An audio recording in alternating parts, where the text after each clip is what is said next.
ഈ മറ്റെല്ലാ സ്ഥലങ്ങളിലും ദേവി ഒരു ഭാവത്തിലായിരിക്കുന്നത്.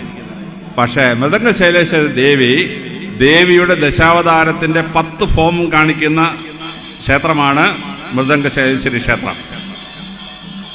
വളരെ ശ്രദ്ധേയമായി ആദ്യമായി ദേവി ഭാഗവത്തിലെ ദശാവതാരത്തിൽ ആദ്യമായി വരുന്നത് ജ്ഞാനേശ്വരിയായിട്ടാണ്. ലോകത്തിലെ കുട്ടികൾക്ക് അറിവ് കൊടുക്കുന്നത് അമ്മയാണ്.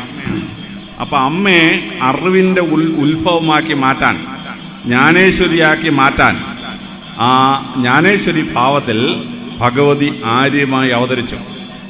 മൃദംഗശൈലേശ്വരി ദേവിയുടെ 1-ാം ഭാവം ജ്ഞാനേശ്വരി ഭാവമാണ്. ഇവിടെ ആരെങ്കിലും വന്നാൽ ലൗകികമായ അറിവിനപ്പുറത്തായി ആ ആളിന് ജ്ഞാനം ലഭിച്ചിരിക്കും. ജ്ഞാനം.